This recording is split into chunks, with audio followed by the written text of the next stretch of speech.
previous classes, in our first chapter, relation and function, we have discussed few type of relations.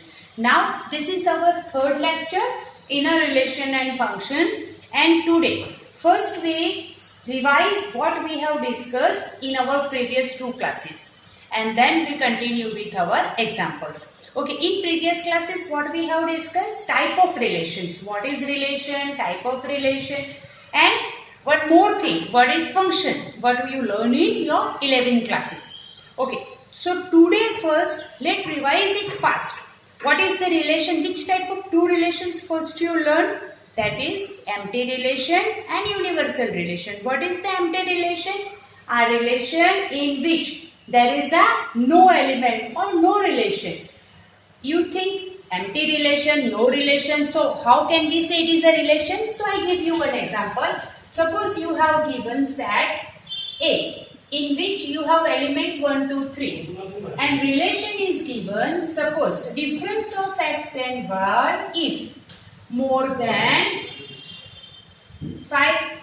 Now you think if we subtract two terms among this 1, 2, 3, can we get more than 5? No. So this relation is said to be empty relation, or you can say this relation is a empty relation which has no element. Okay. Now if I take the same example and if I take more than either x minus y is less than, subtraction of x and y is less than 3, then definitely less than 3 you will get, because you have up till 3, and if you take this, then this became your universal relation. So these two extreme relation we learn. One is empty relation and second is universal relation. Okay, now afterwards we learn three more type of a relation, and which are they? First is reflexive, second is symmetric, and third is first is reflexive, second is symmetric, and third is transitive. Okay, let's revise it one more time very fast. Suppose we take A, AE9. What is the meaning of it? Reflexive means reflection. If I see in mirror, then what I say? I can see my image only. Means my relation with myself. So this is your reflexive, and we can mention it by A, B. Now in symmetric, which example we have taken? In our body only, let's take axis from middle part. We draw axis. Then what we get? Two equal parts. One hand this side, one hand same way, everything. So this is a symmetric relation. In mathematical language, how can we write? A, B in R, and if you get B, A also in R. So this is called your symmetric relation. And in third relation, what I learned? Suppose from my this position I move one step towards this side, and again I move second step towards this side. Then what I get? Suppose from A place to I move B place, from B place to C place. So I start from A and I reach to C. What is the meaning of it? Relation of A with B, relation of B with C. Then we can say relation of A with C. This way we get three type of relation, that is reflexive, symmetric, and transitive. Okay, if all these three properties are satisfied, then that relation is called equivalence relation. Now in equivalence relation, you have to check if all three properties are correctly satisfied for all the numbers. Then only you can say it is a equivalent relation. Okay, so today, in last lecture we have discussed so many questions. So today, again we discuss few more questions which is given in your textbook only. You can open your textbook with me only and read your first question. That let A be the set of all the students of a boys' school. Okay, what is the relation is given? Student of boys' school. Boys' school student given, and what is the set is given? A, B. A is a sister of B. A, B. What is given? A is sister of B. Now you tell me, it is a boys' school. Definitely all the boys are there. So we cannot find A is a sister of D because we have to choose A and D among these boys only. If we choose from boys only, then how can you find the sister? So this relation is empty relation, right? Okay. Now second question is given, that is your, let T be the set of a triangle in a plane in with a relation R. Okay, with relation R, what is given? T be the triangle, and what is the relation? That T1 congruent to T2. Relation what is given? That T1 comma T2, T1 congruent to T2. We can write T1 comma T2 and this relation is given T1 congruent to T2. You have to check it is equivalence relation or not. Okay, let's start with first property, reflexive.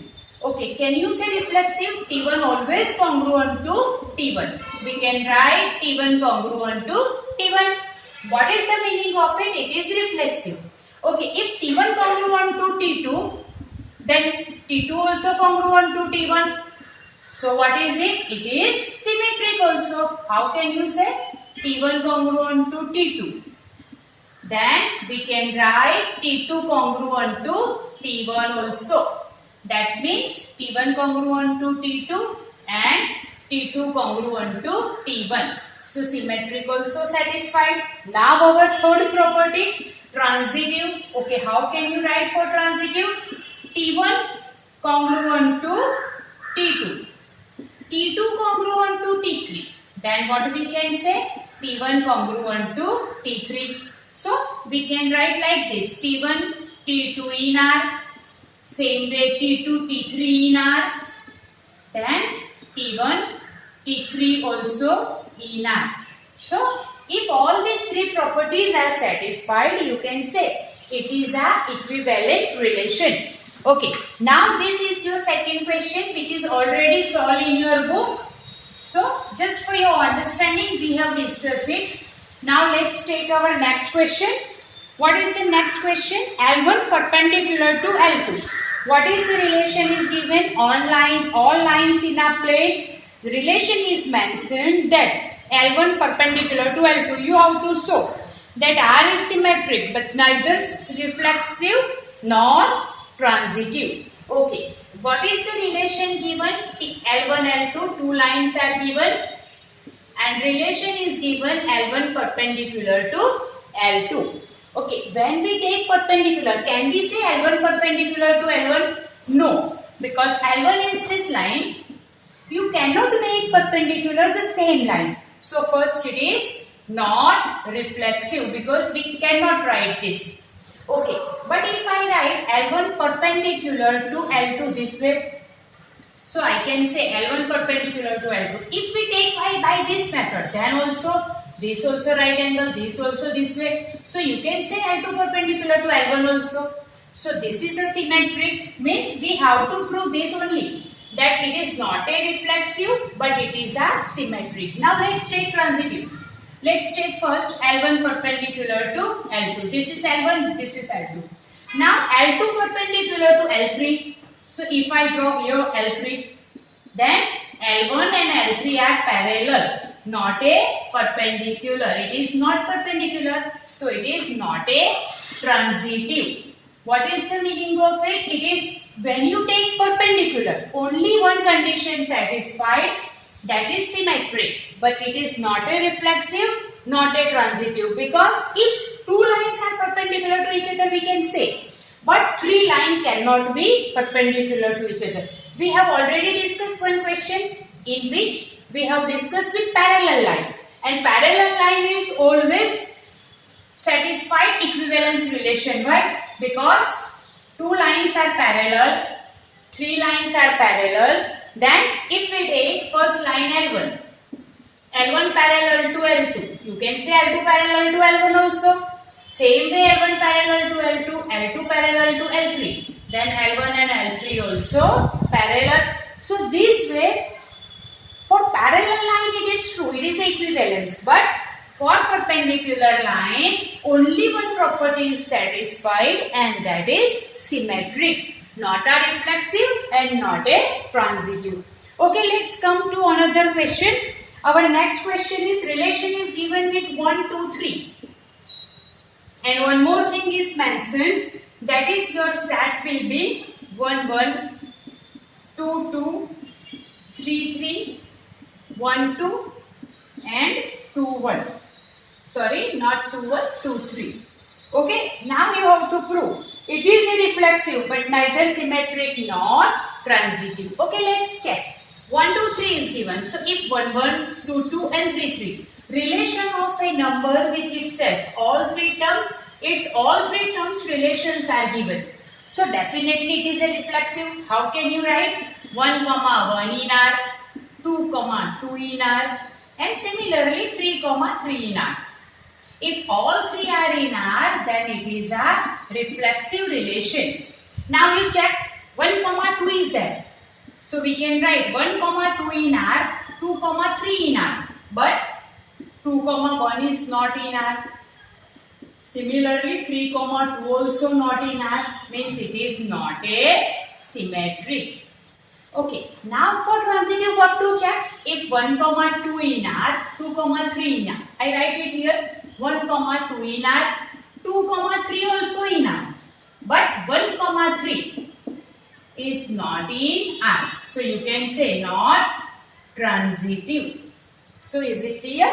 See, reflexive means relation with itself. Symmetric means relation will be change their position. 1, 2 is in R, then definitely 2, 1 in R, then only you can say symmetric, otherwise not. And for transitivity, what is our rule? 1 and 2 related, 2 and 3 related, then if 1 and 3 also related, then you can say it is transitive. But here 1, 2 in R, 2, 3 in R, but 1 and 3 is not in R. So what you can say?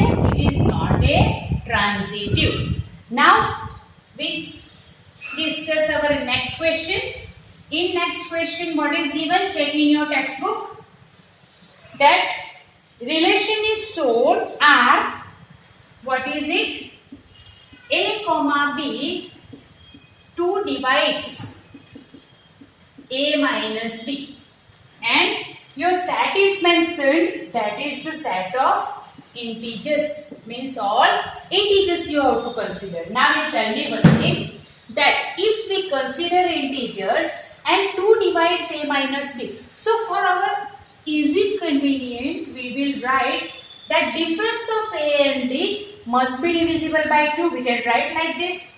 Okay, if we write in this way, first which property? Reflexive, because we have to check equivalence relation.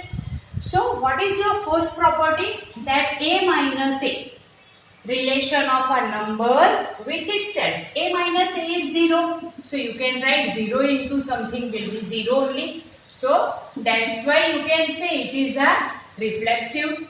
Now if I write A minus B equal to 2M, and if I take minus sign outside, then I can write B minus A. Okay, if I write B minus A, or if I write B minus A equal to minus 2M, meaning remains same. But if 2 is there and M with minus sign, it doesn't matter. Why? Because we have given set of integers, so we can consider minus number also. So from this we can say it is a symmetric also. Okay, come to the third point. A minus B equal to 2M1 we will take. B minus C equal to 2M2 we can take. Now let's add it. If you add it, plus or minus B cancel. So 2 times M1 plus M2.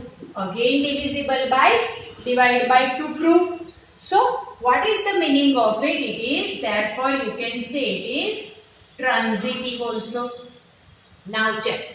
Numbers relation with itself, that is reflexive proof.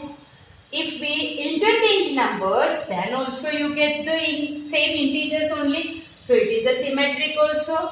Now if we take A minus B with 2 divided by 2, B minus C also divisible by 2. Then when you add it, you get again divisible by 2, A minus C also. So your transitive also. But in place of Z, suppose here the numbers, set of a numbers is changed. If natural numbers is given, See, if it is Z, then all three properties are satisfied, means we can say it is a equivalence relation. But if we take natural numbers, then what is the difference? First, what you get 0, that is also not in a natural number. When you interchange the numbers, means for symmetric A minus B minus A, maybe you get with minus sign. So when you get with minus sign, what you get, it is not in a natural number.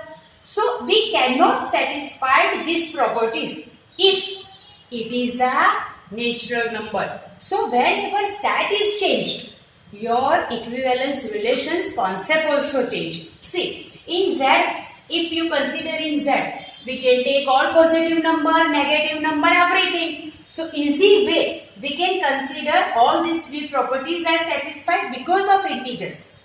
Integers means we can include negative number also, 0 also, positive number also. But when we take natural numbers, then what we get? See, we get only those numbers which are natural, means 1 to n.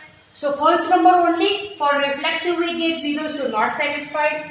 When we interchange term for symmetric, minus sign you get, that is also not there. So that way you can say, for when your class or when your SAT is changed, then your answer will be changed. So this is the equivalence relation. So don't do it by heart. If it is in integers, then it is equivalent. But if it is a natural number, then it is not a equivalent. So this way you have to remember it. Now we continue with our next question. Check your next question is, what is your next question? Sixth one. Let R be the relation defined on 1 to 7 by A comma B. A and B are either odd or even, and so that R is an equivalence relation. So it either odd or even. So when you take relation with odd, you get the same thing. Relation with even, you get the same thing. But you cannot combine that two. So this sum we discuss in our next class. So for this lecture, I think this much is enough. Thank you very much.